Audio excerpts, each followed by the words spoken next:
नमस्कार दोस्तों, कैसे हो आप लोग। उम्मीद करता हूँ आप सब अच्छे हो।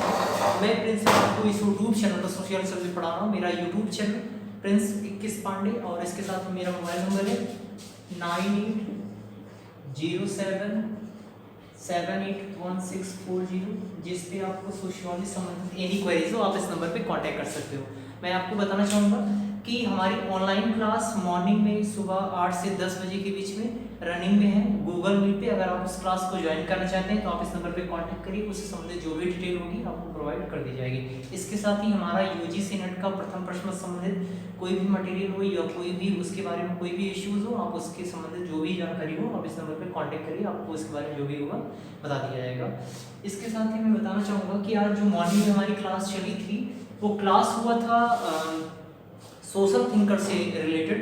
बट इसके साथ ही मैं बताना चाहूँगा कि आज मैं जो भी वीडियो लेके आया हूँ क्वेश्चंस वो लेके आया हूँ मैं अंतर्राष्ट्रीय विकास संगठनों से संबंधित जो हमारा यूनिट आई थिंक 8 या 7 है, 7 ठीक है, हाँ ये 7 है। तो उससे रिलेटेड कुछ क्वेश्चंस मैं लेके आया हूँ, आइए हम लोग देखते हैं। पहला क्वेश्चन है अंतर्राष्ट्रीय विकास संगठन की विशेषताएं निम्नलिखित में से कौन सी नहीं है।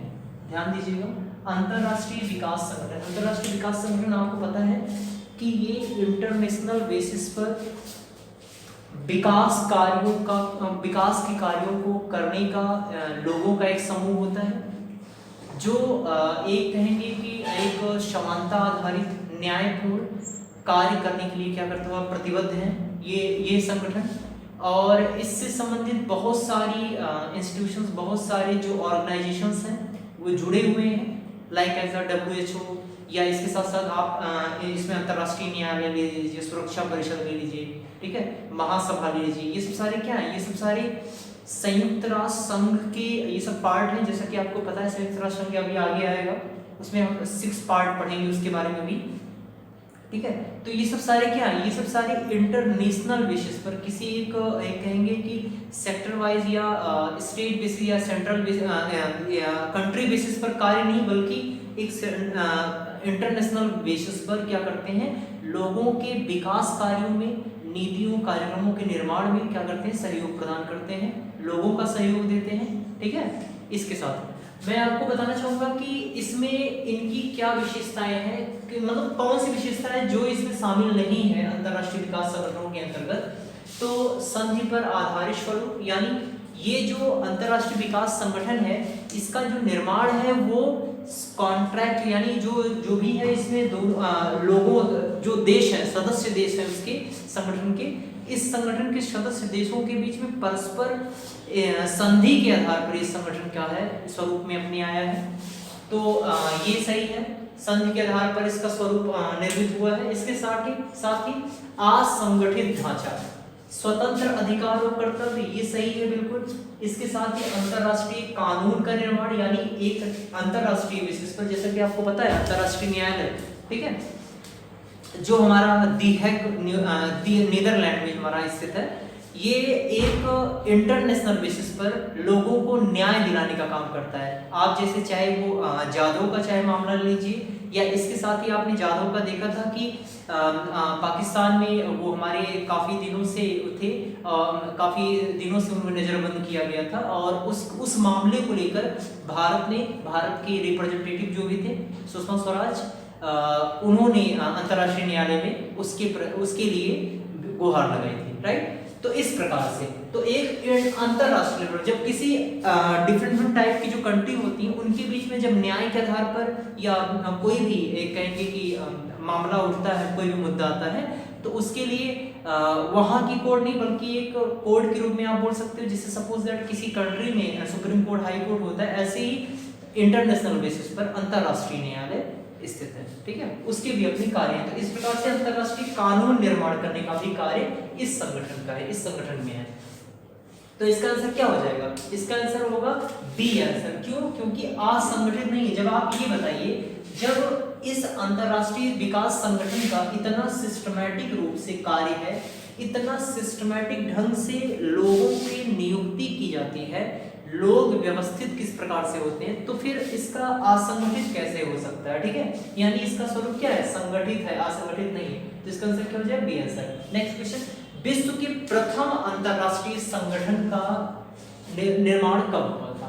ध्यान दीजिए, विश्व के प्रथम अंतरराष्ट्रीय संगठन का निर्माण कब हुआ था? तो ये हुआ था 1920 ईस्वी में। ऑप्शन है 1899, 1907, 1920, 1995। तो क्या होगा? 1920 ईस्वी। नेक्स्ट क्वेश्चन, संयुक्त राष्ट्र संघ की स्थापना किसने सदस्य देशों द्वारा समर्थन कर घोषणा पत्र जारी किया गया? 25 देशों द्वारा, 35 देशों द्वारा, 51 देशों द्वारा और 61 देशों द्वारा। मैं आपको बताना चाहूंगा, अंतरराष्ट्रीय विकास संगठन का ही पार्ट है संयुक्त राष्ट्र संघ। ये आपकी जो यूएनओ, इसका शॉर्ट फॉर्म है यूएनओ, यूनाइटेड नेशंस ऑर्गेनाइजेशन, ठीक है, एसोसिएशन। यूएनओ जो भी ऑर्गेनाइजेशन, संयुक्त राष्ट्र संघ।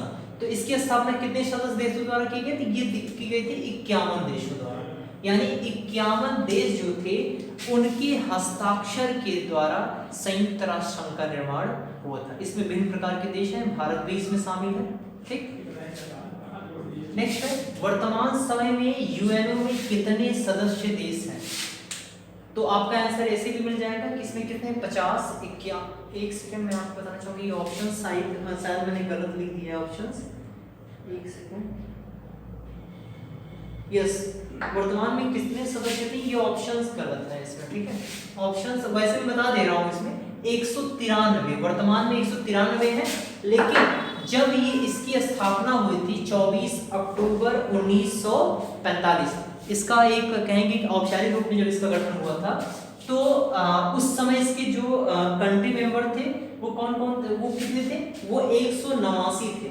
उसके बाद से कुछ कंट्रीज इसमें जुड़े हैं 189। मैं कुछ ऑप्शन पहले लिख देता हूँ, उसके बाद मैं आपको फिर डिफाइन करता हूँ। 189, 191, 191 एंड थर्ड इज 1985 नहीं, 185 होगा, 185 और इसमें है 193।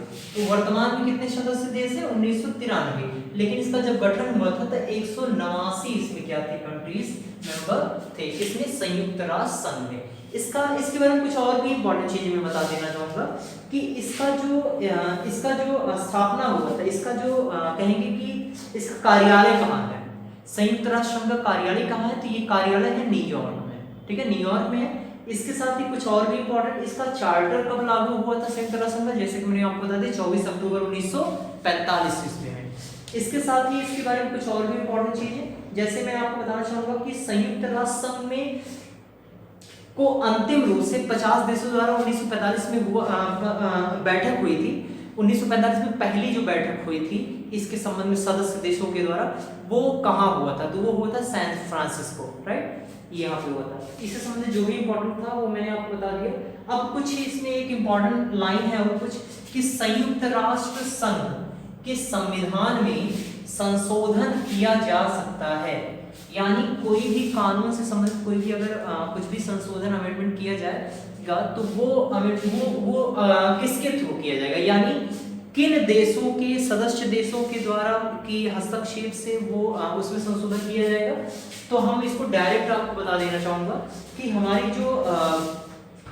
जो महासभा है, जैसा कि आपको पता है संयुक्त राष्ट्र संघ की कितने भाग में पार्ट है, तो वो 6 हैं, टोटल 6 है। ठीक है, उसमें से जो महासभा है एक संसद के रूप में काम करता है। आपको पता ही होगा कि जो भी कानून होते हैं निर्मित करने हो, चाहे वो निर्मित करने हो, चाहे उसमें किसी प्रकार का संशोधन करने हो, आदि के संबंध में जो एक सिस्टमैटिक रूप में कानून बनाने संबंधी जो भी कार्य होता है वो कार्य हम किसी भी कंट्री का संसद करता है, राइट। इसी प्रकार ये किसी कंट्री बेसिस पर संसद होता है, लोकसभा, राज्यसभा और उससे राष्ट्रपति। लेकिन इसी के अलावा हम अगर इंटरनेशनल बेसिस पर देखते हैं तो वो काम कौन करता है? महासभा करता है, संयुक्त राष्ट्र महासभा एक पार्ट है किसका? संयुक्त राष्ट्र संघ का। इसके साथ ही कुछ और भी पार्ट है, चाहे वो सुरक्षा परिषद हो, चाहे वो अंतरराष्ट्रीय न्यायालय हो, आदि आदि। ठीक है, और भी कुछ पार्ट है। तो ये है तो महासभा के जो मेंबर होते, महासभा में कौन कौन शामिल है? 2/3 महासभा के 2/3 महासभा यानी जो संसद के रूप में काम करता है, इसका आंसर होगा महासभा के 2/3 सदस्य।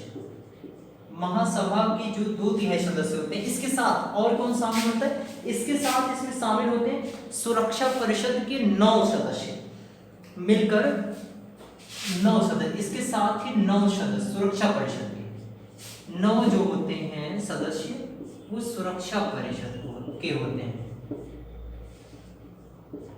परिषद के सदस्य होते हैं। ये दोनों मिलकर क्या काम करते हैं, महाधिवेशन में क्या करते हैं, 2/3 बहुमत लाकर, ठीक है, तो 2/3 बहुमत से क्या करते हैं, ये संशोधन करते हैं किसी भी कानून में, ठीक है। महाधिवेशन में 2/3 मत से पारित करके क्या करते हैं, संयुक्त राष्ट्र संघ की जो संविधान होता है उसमें संशोधन किया जा सकता है। फिर से सुन लीजिए, महासभा के 2/3 मेंबर और इसके साथ ही सुरक्षा परिषद, मैंने आपको बता दिया सुरक्षा परिषद और महासभा दोनों पार्ट है, किसके पार्ट है, संयुक्त राष्ट्र संघ के।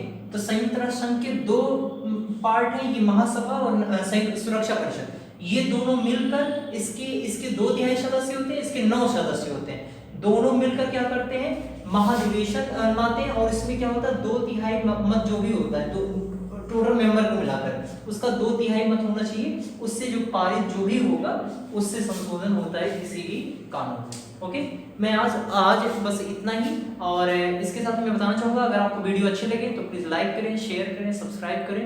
जो नए हैं साथ में बेल आइकन को भी प्रेस कर दीजिएगा, जिससे आपको नोटिफिकेशन टाइम टू टाइम मिल सके।